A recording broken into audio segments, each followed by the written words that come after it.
Hello friends, C plus plus सीखने की series में आपका स्वागत है। मैं हूं शंकर अग्रवाल। आज हम देखेंगे how to use set class in S T L using C plus plus. तो दोस्तों सबसे पहले हम देखते हैं कि सेट क्लास है क्या। तो दोस्तों सेट क्लास से पहले हमने देखा था कि हमने पढ़ा था एस टी एल के बारे में कि एस टी एल होता क्या है। एस टी एल में हमारे पास डिफरेंट कौन कौन सी लाइब्रेरीज हैं। उसके अंदर जैसे सबसे पहले हमने देखा था एक कंटेनर लाइब्रेरी, तो जिसके अंदर उसे 3 पार्ट्स में डिवाइड किया हुआ है, यानी कि हमारे पास 3 टाइप का डाटा स्ट्रक्चर है। तो हमने उसमें फर्स्ट देखा था sequence data structure. Sequence data structure में हमने वेक्टर, लिस्ट, डी क्यू, ठीक है, ये हमने अपने पिछले लेक्चर में देखा कैसे हम उसे यूज़ कर सकते हैं। वैसे ही हमारे पास सेकंड टाइप का इसमें जो डाटा स्ट्रक्चर होता है दैट इज एसोसिएटिव कंटेनर, जिसमें हमारे पास 2 डिफरेंट टाइप की क्लासेस हैं, सेट एंड मैप। तो आज हम देख रहे हैं how to use set and multi set class in C plus plus. So set क्या है हमारे पास? Set are a type of associative container in which each element has to be unique because the value of the element identifies it। तो दोस्तों इसके सबसे पहले क्या है कि सेट्स के अंदर हमारे पास एक एसोसिएटिव कंटेनर का क्लास है ये, ठीक है। इसके अंदर जो भी आप डाटा स्टोर करते हो वो हमेशा यूनिक डाटा होता है, यानी कि जो वैल्यू आपने एक बार स्टैक में इंसर्ट कर दी, आप सेम टाइप की डुप्लीकेट वैल्यू आपके स्टैक में इंसर्ट नहीं कर सकते। उसका रीज़न क्या है? बिकॉज जो आप सेट के अंदर वैल्यू स्टोर कर रहे हो वो ही वैल्यू उस सेट की है। की का मतलब जैसे हम एरे के अंदर कोई डाटा स्टोर करते हैं तो हमारा डाटा कहाँ पर स्टोर होता है? किसी इंडेक्स पे स्टोर होता है। तो एरे के केस में इंडेक्स कहाँ से होते हैं? जो इंटीजर में होते हैं, जो जीरो से स्टार्ट होते हैं। But in case of set जो हमारे पास की होगी वो इटसेल्फ जो आपने जो डाटा डाला है वो ही उसकी की हो जाएगी। जैसे ये देखिए लास्ट लाइन में, in is set the value of an element is itself the key of type T, यानी कि जिस टाइप का आपने डाटा स्ट्रक्चर में सेट बनाया है और उसमें जो आप वैल्यू स्टोर कर रहे हैं वही वैल्यू उस सेट की होगी, right. Okay, next one is the value of the element can not be modified.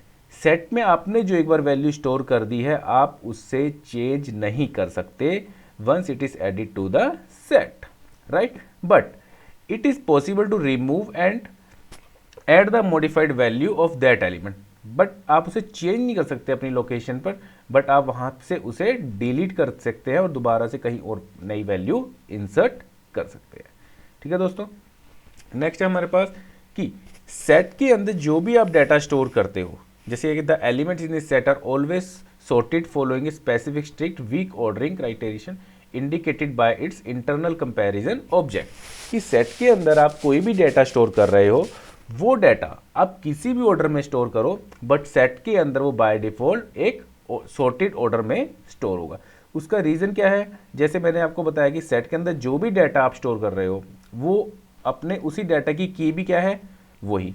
अब देखिए आप एरे के अंदर डेटा स्टोर करते हैं तो एरे के अंदर आपकी इंडेक्स वैल्यू 0 से स्टार्ट होती है और मैक्सिमम इंडेक्स वैल्यू जो भी आपका साइज है उससे 1 कम होती है, ठीक है। तो आपके पास जो इंडेक्स वैल्यू होती है मतलब एक सॉर्टेड ऑर्डर में होती है। सेम उसी टाइप से आप एरे के अंदर जिस टाइप की वैल्यू डाल रहे हो वो उसको उसी टाइप की में स्टोर कर रहा है, उसी की में, और उसको वो बाय डिफॉल्ट अपने आप सॉर्ट करता जाता है। अब ये डिपेंड करता है कि आप डाटा उसमें किस टाइप का डाल रहे हो। अगर इंटीजर टाइप का डाटा डाल रहे हो तो की भी उसकी इंटीजर टाइप की होगी। अगर आप उसमें स्ट्रिंग टाइप का डाटा डाल रहे हो तो उसकी की भी स्ट्रिंग टाइप की होगी। तो ऑटोमेटिकली जो हमारा कंपाइलर है, हमारी जो क्लास है एसटीएल क्लास, वो ऑटोमेटिकली उसको सॉर्टेड ऑर्डर में ही स्टोर करती है, ठीक है। मेन जो चीज़ है सेट की जो इम्प्लीमेंटेशन होती है हमारे पास डाटा स्ट्रक्चर में, वो मेनली यूज होती है बाइनरी सर्च ट्री को इम्प्लीमेंट करने के लिए। यानी आपने कोई भी डाटा बीएसटी में स्टोर करवाना है तो हमारे पास सेट यूज होता है। ये हमारे पास डाटा स्ट्रक्चर होता है। अगर आपने डाटा स्ट्रक्चर पढ़ा है सब्जेक्ट तो आपको पता होगा। अदरवाइज अभी आप सिर्फ इतना समझ लीजिए कि इसको अगर हमें कोई भी बाइनरी सर्च ट्री में डाटा स्टोर करवाना है तो हम सेट यूज़ कर सकते हैं। सेम उसी टाइप से अगर आपने कोई सर्चिंग परफॉर्म करवानी, क्विक सर्च परफॉर्म करवाना है तो वो भी सेट के थ्रू होता है, ठीक है दोस्तों। नेक्स्ट, ये हमारे पास कुछ यूज़फुल फंक्शन है सेट क्लास के जिन्हें हम यूज़ कर सकते हैं। इनमें से काफ़ी फंक्शन हमने किए भी हैं, ठीक है। और बाकी जैसे जैसे हम यूज़ करते रहेंगे अभी हम प्रोग्राम एग्जाम्पल में वो आपको पता लग जाएगा। जैसे कि बिगिन हमने पहले किया है, एंड किया है, size max underscore size. Max underscore size किस लिए होता है कि आपको मैक्सिमम साइज बताएगा सेट का कि आप इसमें कितने नंबर ऑफ एलिमेंट स्टोर कर सकते हैं। क्लियर भी हमने किया हुआ है। एम्प्टी जो हमें ट्रू या फॉल्स में देता है कि हमारी लिस्ट या हमारी सेट में जितने भी एलिमेंट है अगर वो लिस्ट एम्प्टी है या नहीं है, ठीक है। इरेज अगर आपने कोई एलिमेंट करना है, फाइंड किसी एलिमेंट की आपने लोकेशन उसको फाइंड करना है या नहीं है, कितनी बार है। देन काउंट फंक्शन को count the number of elements, clear, यदि आपने किसी एलिमेंट पूरी लिस्ट को क्लियर करना। ठीक है दोस्तों, तो अब हम इसको एक प्रोग्राम के थ्रू देखते हैं कि how to use set class in STL। तो सबसे पहले हम इसमें क्या करेंगे, वही सेम, हम हमारे पास एक हेडर फाइल ऐड करेंगे IOStream hash include IOStream, right. Then उसके बाद हमें सेट क्लास को यहाँ पर ऐड करना है, तो हम क्या लिखते हैं इसमें, hash include name of the class, जो हम लाइब्रेरी से ऐड करेंगे। क्या नाम है इस क्लास का, सेट। इसके बाद हम इसमें ऐड करते हैं यूजिंग नेम स्पेस std। ठीक है, ये हमने स्टैंडर्ड लाइब्रेरी इसमें ऐड कर ली। देन हम मेन फंक्शन बनाते हैं इंट मेन, राइट। मेन में सबसे पहले जो हमारे पास सेट क्लास है, ठीक है, सेट क्लास का हम एक ऑब्जेक्ट बनाते हैं इंटीजर टाइप का। तो हमारे पास हमने पहले सिंटैक्स सीखा है इसका, जैसे हमने वेक्टर में बनाया था, लिस्ट में बनाया था, सेम वैसे ही बनाएंगे। सेट इंटीजर टाइप की वैल्यू स्टोर करवानी है और नेम ऑफ द ऑब्जेक्ट हमने दिया इसका s, ठीक है, टर्मिनेटेड बाय सेमीकोलन। अब हम इसमें जो हमने एक सेट बनाया है जिसका ऑब्जेक्ट है s इंटीजर टाइप की, हम इसमें कुछ वैल्यू स्टोर करवा लेते हैं। तो वैल्यू स्टोर करवाने के लिए हम इसमें फॉर लूप यूज़ कर लेते हैं। For int I is equal to 0, I less than 10 and I plus plus, right. And अब देखिए, अगर हमें सेट में कोई वैल्यू स्टोर करवानी है तो उसके लिए हमारे पास यहाँ पे एक फंक्शन है इंसर्ट। तो हमारे सेट का जो ऑब्जेक्ट नेम है दैट इज s, तो हम कैसे इंसर्ट करेंगे, s डॉट इंसर्ट, और हम इसमें वैल्यू स्टोर करवा लेते हैं। जैसे हमने इसमें एक दे दिया छोटा सा 10 माइनस i। इट मीन्स अब इसमें वैल्यू क्या स्टोर होंगी, देखिए फर्स्ट जो वैल्यू स्टोर होगी वो क्या होगी, 10 माइनस आई, यानी कि 10 माइनस 0 दैट इज 0। तो टोटल इसमें 10 वैल्यू स्टोर होंगी, 10 9 8 7 6 5 4 3 2। हम यहाँ पे जो वैल्यूज़ में स्टोर कर रहे हैं वो डिसेंडिंग ऑर्डर में दे रहे हैं यहाँ से, ठीक है। बट जैसे कि मैंने आपको बताया कि हम सेट में वैल्यू जिस मर्जी टाइप से स्टोर करवाएं रैंडम वैल्यू, पर सेट में वो value by default sorted order में, असेंडिंग ऑर्डर में स्टोर होती है, क्योंकि जो हम वैल्यू सेट में स्टोर कर रहे हैं वही वैल्यू क्या बन जाती है, उसकी की बन जाती है, राइट। तो ये हमने क्या किया, इंसर्ट किया। अब हम इसे एक बार प्रिंट करवा के देखते हैं, ठीक है, कि हमने जो वैल्यू स्टोर करवाई हैं वो सेम असेंडिंग ऑर्डर में प्रिंट होती हैं या नहीं।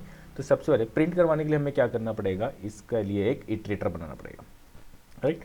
तो हम क्या कर रहे हैं, जब हम इसके फॉर लूप के अंदर ही, इसी के अंदर जिसका स्कोप सिर्फ फॉर लूप के अंदर ही है, वहीं पर एक इटरेटर बना रहे हैं।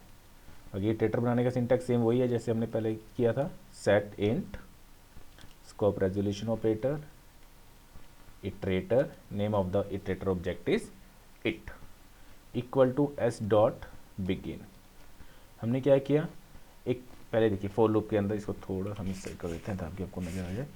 फॉर सेट हमने क्या किया, इटरेटर बनाया है सेट टाइप का, and the name of the object iterator is it, और इट को हमने बाय डिफॉल्ट जो पॉइंटर को सेट किया है वो उसको हमने सेट क्लास में एस ऑब्जेक्ट के बिगिन पर, यानी कि जो सबसे फर्स्ट एलिमेंट का जो की है वहाँ पर हमने इसको सेट कर दिया, ठीक है।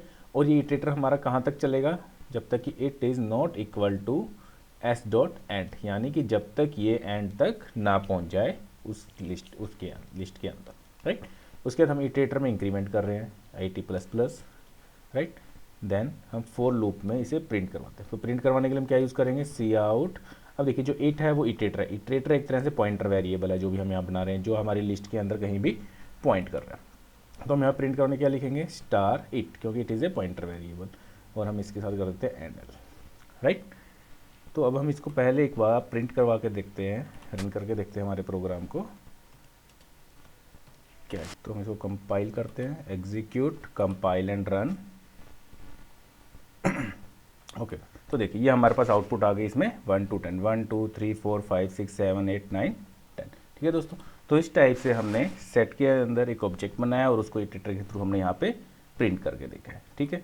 नेक्स्ट हम इसमें देखते हैं फाइंड कैसे करते हैं।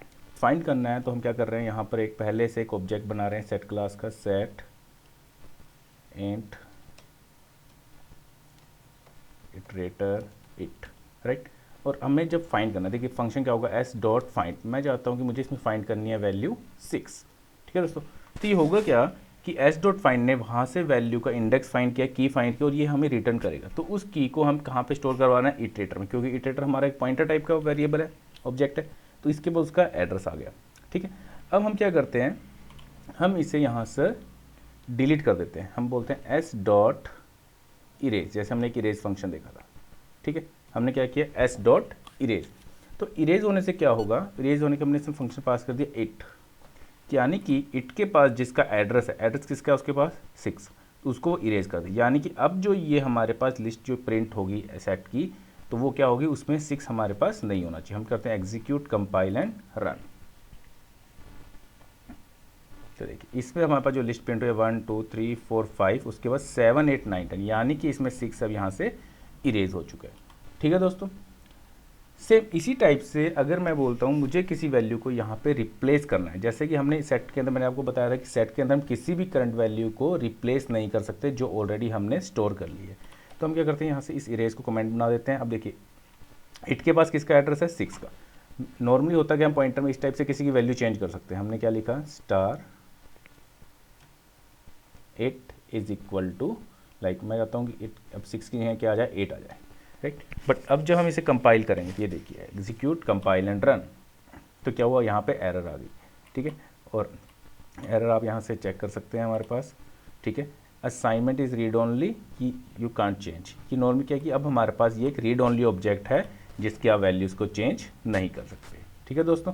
तो इस टाइप से हमने देखा कि हम सेट के अंदर जो ऑलरेडी एक वैल्यू जो स्टोर है उसको हम एडिट नहीं कर सकते, ठीक है दोस्तों। तो इसी टाइप से हमारे पास और भी फंक्शन, जैसे साइज है, ये हमने पहले किया हुआ है, एम्प्टी है, क्लियर है, बाकी सभी फंक्शन हमने सेम वैसे इंप्लीमेंट होंगे जैसे पहले हमने स्टैक के अंदर, डी क्यू के अंदर और लिस्ट के अंदर इंप्लीमेंट किए थे। तो मेनली बेसिक ये यूज़ है आपके पास सेट क्लास का, ठीक है। तो इसी के साथ हमारे पास आती है मल्टी सेट। मल्टी सेट में क्या है, सेट की प्रॉपर्टी क्या है कि सेट के अंदर आप एट ए वन टाइम एक ही यूनिक वैल्यू अपनी सेट क्लास के अंदर स्टोर कर सकते हो। मल्टी सेट के अंदर यही प्रॉपर्टी जो है फॉल्स हो जाती है, यानी कि मल्टी सेट के अंदर हम मल्टीपल टाइप की वैल्यूज़, मल्टीपल वैल्यूज़ एक ही सेट क्लास में स्टोर कर सकते हैं। तो उसके लिए हमें यहाँ पर जो क्लास इंपोर्ट करनी है वो सेट ही रहेगी, सिर्फ डिफरेंस क्या होगा कि जहाँ पर हमने कीवर्ड सेट यूज़ किया उसकी जगह हम यूज़ कर सकते हैं मल्टी सेट, ठीक है दोस्तों। जैसे हमने क्या कहा, यहाँ पे लिख दिया मल्टी सेट इंट एस, ठीक है। वैसे हमने एच डॉट इंसर्ट फंक्शन यही रहेगा, सेट की हम यहाँ पे क्या करेंगे, मल्टी सेट इंट, ये वाला, ठीक है।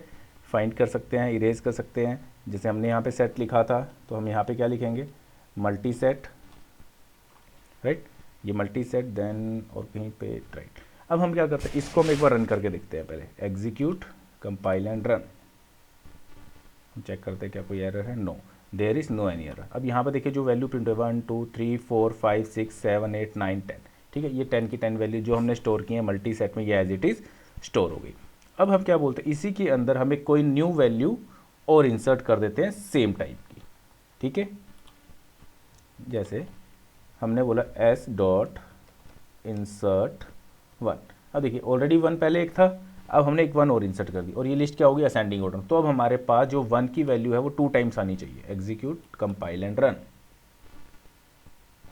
तो ये देखिए अब हमारे पास आउटपुट में हमारे पास 1 जो है 2 टाइम्स आ रहा है। तो this is the difference between set and multi set. सिर्फ बाकी सब कुछ सेम रहेगा, सभी फंक्शन सेम है, सिर्फ डिफरेंस ये है कि अगर आप मल्टी सेट यूज़ कर रहे हैं तो आप डुप्लीकेट वैल्यूज़ भी स्टोर कर सकते हैं।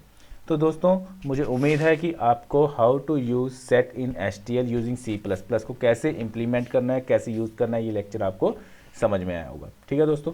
अगर आपको कोई भी डाउट है या कोई और क्वेरीज हैं तो आप नीचे कमेंट सेक्शन में लिख सकते हैं। और दोस्तों प्लीज़ अगर आपको मेरा ये लेक्चर समझ में आ रहा है, आपको पसंद आ रहा है, तो नीचे लाइक का बटन है, लाइक कीजिए, कमेंट है कमेंट कीजिए, और हाँ मेरे चैनल को सब्सक्राइब करना मत भूलिए। यदि आप चाहते हैं कि आपके दोस्तों तक भी मेरा ये चैनल पहुँचे, वो भी कुछ सीखे, ठीक है, तो आप इसको अपने दोस्तों के साथ भी शेयर करें। थैंक यू, जय हिंद।